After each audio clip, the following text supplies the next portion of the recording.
सियासत इस कदर आवाम पर एहसान करती है, पहले आंखें छीनती है और फिर उन्हीं को चश्मा करती है। लेकिन आज सियासत पर बात करने से पहले बात प्रधानमंत्री नरेंद्र मोदी की चुप्पी पर, और इस चुप्पी को समझने के लिए आपको मनमोहन सिंह को याद करना पड़ेगा। वो मनमोहन सिंह जिन्हें 10 साल तक देश ने मनमोहन सिंह कहकर मजाक उड़ाया, क्योंकि वो 2 घोटाले पर खामोश थे, कोयला पर खामोश थे, कॉमनवेल्थ गेम्स पर खामोश थे, हर बड़े मसले पर खामोश थे। और तब सारा देश कहता था कि प्रधानमंत्री बोलते क्यों नहीं है। आज हम और आप 2026 में हैं, लेकिन सवाल वही है, बस नाम बदला है। और आज भी जनता पूछ रही है कि मोदी जी आप चुप क्यों रहे हैं। यह सवाल बड़ा महत्वपूर्ण है, क्योंकि आज सड़क से लेकर संसद तक जो कुछ दिखा वो 30-50 साल में दिखा नहीं था। आज अफरात तफरी चारों तरफ थी, लाठी चार्ज हो रहा था, छात्र लाठियां खा रहे थे, पुलिस वालों को भी चोट आ रही थी, भीड़ में पत्थर चलते, लार खा रहे थे, अपनी रहे थे, बैरिकेड टूट रहे थे। नेपाल, बांग्लादेश, श्रीलंका में जो कुछ हुआ था उसकी झलकियां दिखाई पड़ रही थी। मेट्रो से लेकर सड़क तक अफरा तफरी थी, और ऐसा लगा कि आज फिर से जनता को यह एहसास हुआ कि संसद का रास्ता जो है वो सड़क से होकर जाता है। और जो तस्वीरें आई वो ऐतिहासिक थी। वो ये बता रही थी कि नई संसद की दीवारें भले ऊंची बनाई गई है, लेकिन इतनी भी ऊंची ठीक नहीं है कि आवाज ही ना पहुंचे।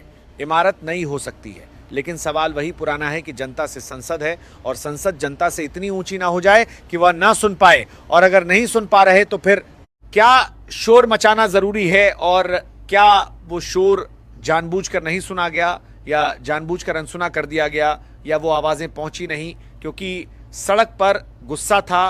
प्रधानमंत्री को पता था, प्रधानमंत्री संसद में थे भी, लेकिन इन तस्वीरों पर बोलने की जगह वो राहुल गांधी की उम्र का मजाक उड़ाकर चले गए। वो सिर्फ 28 साल हो, मैं किसी 56 साल के नौजवान की बात नहीं कर रहा हूं। और वहीं से मेरे मन में यह सवाल आने लगा कि प्रधानमंत्री जी आज आप बात कर सकते थे, आप क्यों खामोश रहते हैं। 2014 से 12 साल हो गए। 12 सालों में एक प्रेस कॉन्फ्रेंस में आप आए हैं, वो भी अमित शाह बोलते रह गए। आप हर बड़े मसले पर खामोश होते हैं, और इस बार तो बच्चे थे। अंग्रेजों के जमाने में भी गांधी जी से वह बात करते थे, वह दुश्मन थे। ये राजनीतिक विरोधियों के साथ खड़े बच्चे थे, ये दुश्मन नहीं थे। आप इनसे क्यों नहीं बात कर सकते थे। और जब मैं राजनीतिक विरोधी कह रहा हूं तो मैं जानता हूं लोग कहेंगे राजनीतिक प्रोटेस्ट था, उनकी बात भी मान लेता हूं कि चलो ठीक है, मंच पर राजनीतिक लोग थे, लेकिन वो जो लाखों की भीड़ थी वो सब नेता नहीं थे। और अगर वो छात्रों के नाम पर राजनीति कर सकते थे तो सरकार छात्रों के नाम पर संवाद क्यों नहीं कर सकती थी।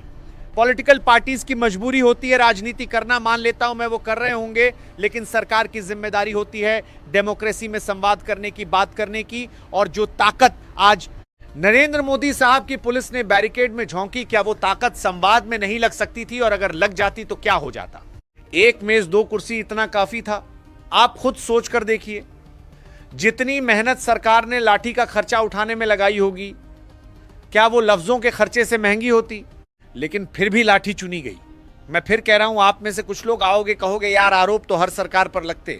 मान लिया 100% सही है, लेकिन लोकतंत्र में भाई साहब जवाबदेही नाम की भी तो कोई चीज होती है।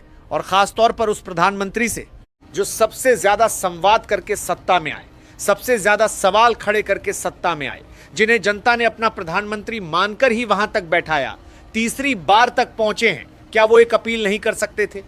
इसीलिए आज सवाल केवल आरोप का नहीं है, आज सवाल एहसास का है। वो एहसास जो टपरी से उठकर सड़क संसद तक पहुंचा, वो एहसास जो सरकार के विरोधियों के साथ साथ सरकार के अपने लोगों में पहुंचा।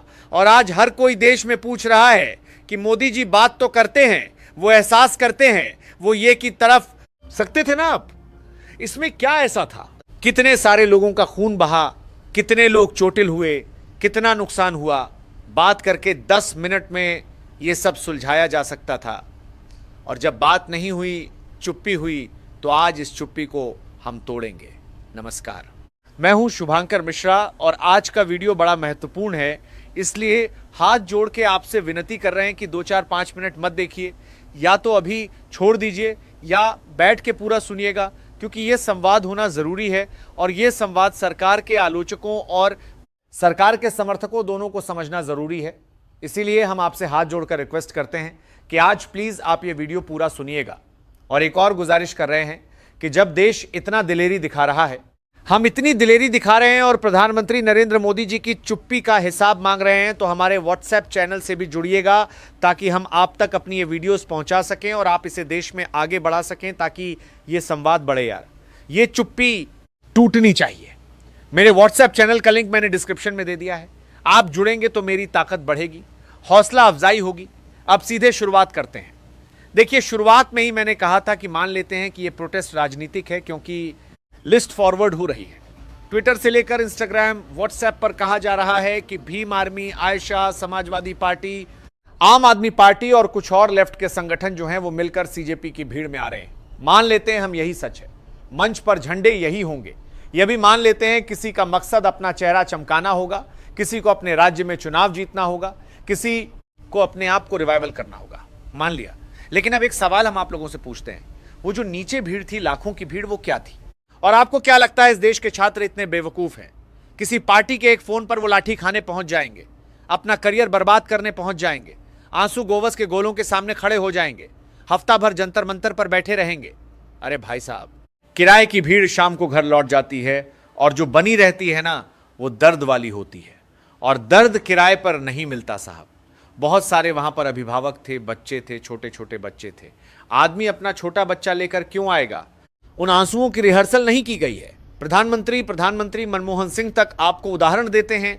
हर दौर में पत्रकारों ने सवाल किया है, जवाब मिलते थे। कई बार ऐसा हुआ है, प्रधानमंत्री लोग चिढ़े हैं, खीस आई है, लेकिन वह भागे नहीं। यह परंपरा दशकों तक चली है। एक आपको उदाहरण बताते हैं, शायद आपको शौक कर जाए। वो मनमोहन सिंह साहब, जिन्हें देश ने मनमोहन कहा था, वो भी प्रेस कॉन्फ्रेंस करते थे साल दर साल पत्रकारों के सामने बैठकर।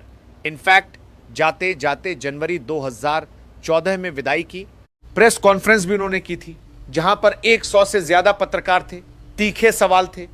और वहीं पर मनमोहन सिंह साहब ने वो लाइन कही थी जो इतिहास में दर्ज हो गई कि इतिहास एक रोज मेरे साथ इंसाफ करेगा। अब आप सोचिए कि जिस आदमी को पूरा देश मौन मोहन कह रहा था, वो भी सवालों का सामना करके गए। मनमोहन सिंह भी माइक के सामने बैठ रहे थे। लेकिन आज आंकड़ा बताऊं आपको मैं, साल 2014 से लेकर आज तक एक भी ऐसी प्रेस कॉन्फ्रेंस नहीं हुई है जहां पर प्रधानमंत्री नरेंद्र मोदी साहब अकेले खड़े होकर पत्रकारों से संवाद कर रहे हो। 12 साल मेरे दोस्त, 12 साल। और ये मैं अपनी मर्जी से नहीं कह रहा हूं, ये रिकॉर्ड है। सिर्फ एक बार कोशिश हुई थी मई 2019 में, चुनाव खत्म होने पर बीजेपी मुख्यालय में प्रेस कॉन्फ्रेंस की गई थी।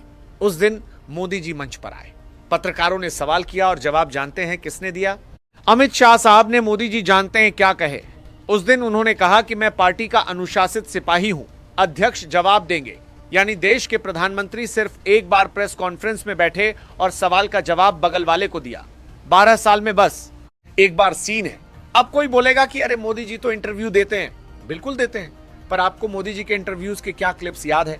चलो आज मेमोरी थोड़ा सा रिकॉल करते हैं। जो क्लिप्स उनकी वायरल हुई है इंटरव्यूज से, वो है आम कैसे खाते हैं, काट कर या चूस कर, क्या आप बटुआ रखते हैं, आप में इतनी ऊर्जा कैसे है, थकान कैसे मिटाते हैं।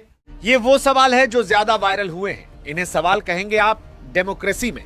पेपर लीक, बेरोजगारी, महंगाई, ऑक्सीजन की कमी, सरकार की हर विषय पर जवाबदेही, ये सवाल होते हैं और एक परसेप्शन देश में बना है। सरकार के समर्थक भी इनकार नहीं कर सकते हैं कि जो जर्नलिस्ट न्यूट्रल हैं, चलो मैं उस पार वालों को नहीं कह रहा हूं कि जो सरकार के विरोधी जर्नलिस्ट ही हैं, जो खाली पानी पी पी कर गाली देते हैं और अपने YouTube वीडियो में रॉश थंबनेल लगाकर सरकार गिराते हैं, लेकिन जो न्यूट्रल जर्नलिस्ट हैं उनको भी इंटरव्यूज नहीं मिलते।